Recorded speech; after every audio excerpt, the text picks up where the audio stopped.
नमस्कार दोस्तों, I am Ajay Kumar and welcome you all to your channel SSC English world. इस class में हम लोग ट्रांसलेशन के एक बिल्कुल बेसिक मगर बहुत ही ज़्यादा यूज होने वाले स्ट्रक्चर को पढ़ने वाले हैं। जैसे कि हम लोग मैं खुश हूँ, वह अच्छा है, आप अमीर हैं, इन सबों को इंग्लिश में बनाना सीखेंगे। इन सबों को इंग्लिश में कैसे बनाया जाता है, साथ ही किन किन बातों का ध्यान रखना चाहिए, इन सबों के बारे में हम लोग जानने वाले हैं। तो वीडियो को बिना स्किप किए लास्ट तक जरूर देखें and I am damn sure कि आप कुछ ना कुछ नया जरूर ही सीखेंगे। Let's start. यहाँ कुछ हिंदी वाक्य हैं, आप उन्हें इंग्लिश में ट्रांसलेशन करने की कोशिश करें।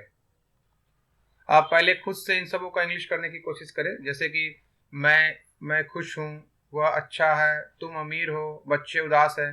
देखने में तो ये बहुत सिंपल लगते हैं, आप इसे बहुत आसानी से बना सकते हैं। तो पहले से ट्रांसलेट कर ले, फिर आगे का वीडियो देखें। तो उम्मीद है आपने ट्रांसलेट कर लिया होगा। पहला जैसे वाक्य मैं खुश हूँ, तो इसका इंग्लिश होगा आई एम हैप्पी। दूसरा है वह अच्छा है, ही इज गुड। तुम अमीर हो, यू आर रिच। बच्चे उदास हैं, द चिल्ड्रन आर सैड। तो ये तो आपने देख लिया, मगर यदि कोई पूछे कि यहाँ पे हमने इज, एम, आर यही सब का प्रयोग क्यों किया, यहाँ पे वॉज वर क्यों नहीं आया, डू डज क्यों नहीं आया, या फिर कैन का प्रयोग क्यों नहीं किया, तो शायद आप कंफ्यूज हो जाएंगे। तो अब आप ऐसा ट्रिक जानने वाले हैं जिसके बाद आपको कोई डाउट रहेगा ही नहीं।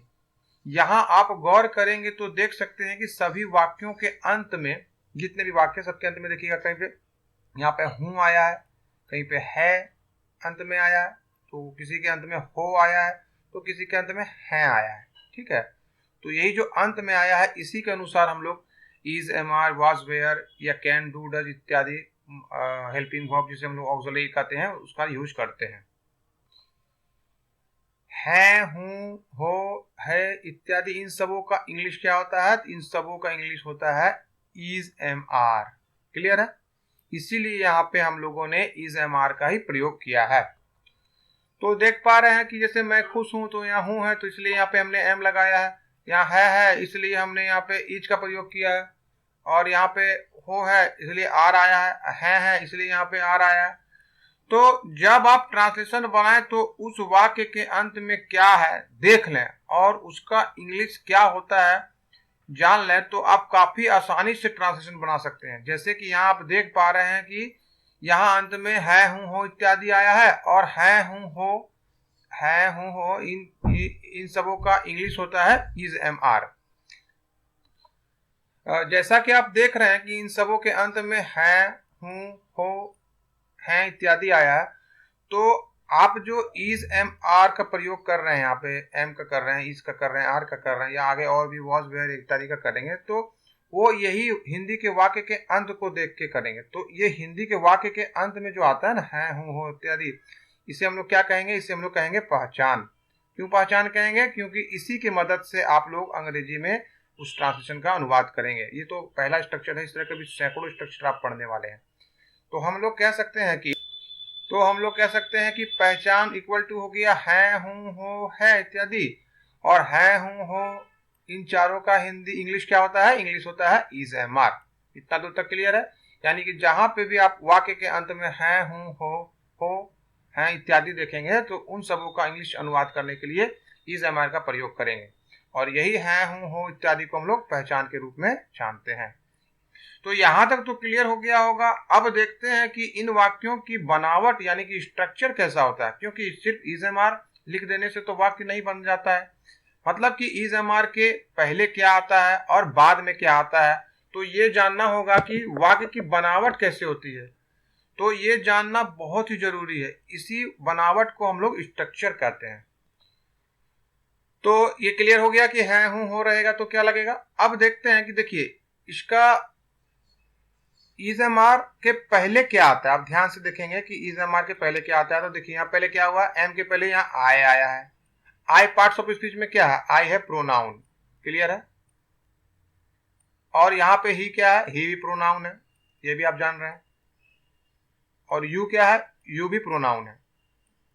इसका मतलब ये हो गया कि बनावट की दृष्टि से इज एम आर के पहले कोई प्रोनाउन आएगा। और लास्ट में देखिए द चिल्ड्रन लिखा हुआ, तो चिल्ड्रन यहाँ पर क्या है, चिल्ड्रन नाउन है, यानी नाउन भी आ सकता है। तो इज एम आर यहाँ नाउन लिखा हुआ है, यानी सभी वाक्य में नाउन या प्रोनाउन ही आता है।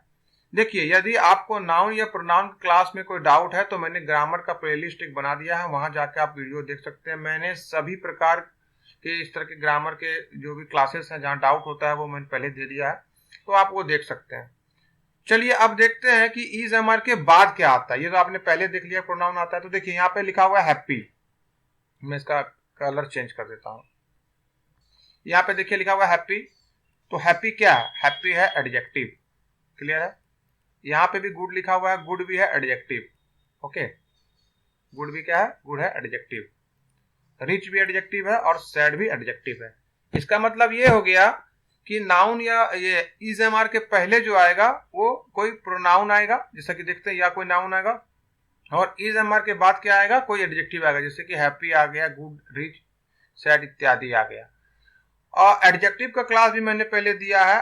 वैसे ये वीडियो खत्म होने के बाद मैं लास्ट में आइकॉन दे दूंगा एडजेक्टिव का, आप वहां से भी जाके आप उसको क्लिक करके आप देख सकते हैं कि एडजेक्टिव क्या होता है, कैसे होता है।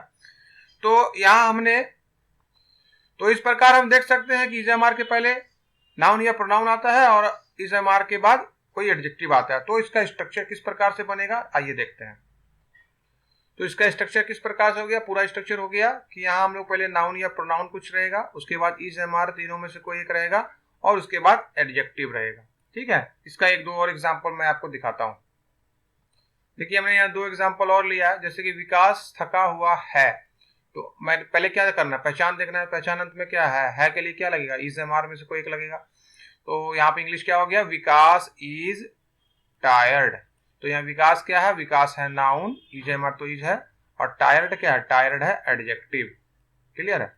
तो नाउन या प्रोनाउन पहले आएगा, उसके बाद इज एम आर में कोई आया, उसके बाद एडजेक्टिव आया। वे लोग संतुष्ट हैं, सबसे पहले क्या करना है, आपको पहचान देखना है। पहचान इसका क्या होगा, पहचान हो गया है। इसका अंग्रेजी किस प्रकार से बनाएंगे, तो दे आर सेटिस्फाइड, वो लोग संतुष्ट हैं। तो दे क्या हो गया, दे है प्रोनाउन, क्लियर है, दे प्रोनाउन है, और सेटिस्फाइड क्या है, एडजेक्टिव है। तो इतना दूर तक तो आप समझ गए होंगे कि इस प्रकार के स्ट्रक्चर का पहचान होता है हूं हो, और इसका स्ट्रक्चर होता है नाउन या pronoun plus is am are plus adjective. यहाँ पे मैं एक चीज और बताना चाहूंगा आपको कि आपको याद होगा कि मैंने क्लास में आपको सब्जेक्ट के बारे में बताया था। तो आप जानते हैं कि फर्स्ट नाउन या प्रोनाउन, जैसे ये फर्स्ट नाउन है, ये फर्स्ट प्रोनाउन है, तो इसी फर्स्ट ये नाउन या प्रोनाउन को सब्जेक्ट करता है, कहा जाता है। अगर ये क्लास भी आपका छूटा है तो मैं लास्ट में इसका लिंक दे दूंगा, आप वहां से देख लीजिएगा। तो फर्स्ट नाउन या प्रोनाउन जो होता है उसी को हम लोग सब्जेक्ट कहते हैं।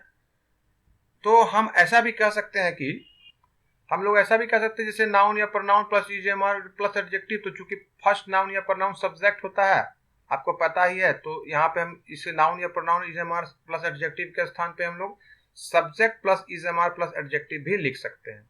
तो आपको यही आपका रियल स्ट्रक्चर हो गया कि इस प्रकार के जो ट्रांसलेशन है उसका स्ट्रक्चर क्या हो गया, सब्जेक्ट यानी कि नाउन या pronoun plus is am are plus adjective. अब आप सोच रहे होंगे कि नाउन प्रोनाउन ही क्यों ना बोले, तो थोड़ा सा ग्रामेटिकल आपको हेल्प करेगा।